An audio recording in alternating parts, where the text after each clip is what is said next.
এই ড্রাগন ফুলটা আজকে রাত্রেই ফুটবে, হয়তো আর কিছুক্ষণ পরেই। এখন 7টা বাজে। তো আমি ভিডিওটা দেখাচ্ছি এই জন্যই, ফুটবার আগ মুহূর্তে ফুলটাকে দেখতে ঠিক কীরকম লাগে, কি দেখে আপনারা বুঝবেন যে ফুলটা আজকে রাত্রে ফুটবে। দেখুন, ঠিক এরকম হয়ে যাবে, ভিতর থেকে সাদা সাদা পাপড়িগুলো একটু করে বেরিয়ে আসবে, তারপরেই কিন্তু বুঝে যাবেন যে ফুলটা ফুটতে চলেছে।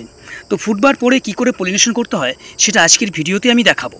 ঠিক 10 মিনিট পরে দেখুন ফাঁকাটা আরও অনেকটাই বড় হয়ে গেছে, সম্পূর্ণভাবেই ফুলটা ফুটে গেছে। রাত 8টা বাজে, মনে রাখবেন 8টা থেকে 9টার মধ্যে ড্রাগন ফুল ফোটে। এবার প্রশ্ন হলো, পলিনেশনটা আমরা কেন করব? যেহেতু রাত্রেবেলায় ফোটে, কোনো কীটপতঙ্গের মাধ্যমে, ভ্রমণের মাধ্যমে এরা পরাগ সংযোগটা করতে পারে না। পরাগ সংযোগ না হলে ফুলটা অটোমেটিকভাবে ঝরে যেতে পারে, ফল পাবো না। আর যদিও বা ফল পাই, সেই ফলের সাইজ হবে খুবই ছোটো মানের। আর এই কারণেই আমরা পলিনেশনটা করে নেব। তো এবার পলিনেশন কীভাবে করব সেটা ভালো করে বুঝুন। আগে জানতে হবে কোনটা কি। এই যে কেশরগুলো দেখছেন, রেণুগুলো দেখছেন, এগুলো সব পুংকেশর।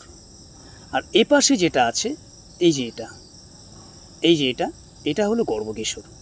আমাদের এবার লক্ষ্য হচ্ছে এই পুংকেশর থেকে কিছু রেণু আমি একটা তুলি নিয়েছি। এই তুলির মাধ্যমে এনে এখানে কিন্তু প্রচুর পরিমাণে রেণু লেগে আছে। এবার কি করব, এই যে এখানে শুধু লাগিয়ে দেব। এটাই হলো আমাদের কাজ, অন্য কোনো কাজ নেই। এইভাবে লাগিয়ে দেব, বেশি লাগানোর প্রয়োজন নেই, শুধুমাত্র কয়েকবার এনে লাগিয়ে দিন, তাতেই কিন্তু হ্যান্ড পলিনেশন হয়ে গেল। যারা নতুন বাগানি আপনারা জেনে রাখুন, ফুলটা কিন্তু সকাল হওয়ার সঙ্গে সঙ্গে বন্ধ হয়ে যাবে। আপনি যদি মনে করেন যে সকালবেলায় পরাগ সংযোগটা করব, সেটা সম্ভব নয়।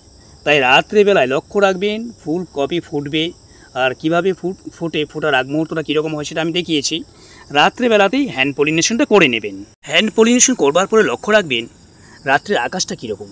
যদি মনে করেন বৃষ্টি হতে পারে, তাহলে ওপরে কোনো কিছুর মাধ্যমে ঢেকে দেবেন।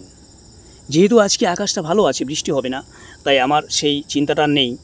নতুবা কিন্তু এখানে একটা প্লাস্টিক দিয়ে ঢেকে দিতে হতো, যাতে বৃষ্টির জল এখানে ঢুকতে না পারে। আজকের ভিডিওতে শুধুমাত্র এই তথ্যটাই দেওয়ার ছিল। তো আশা করি বুঝতে পারছেন।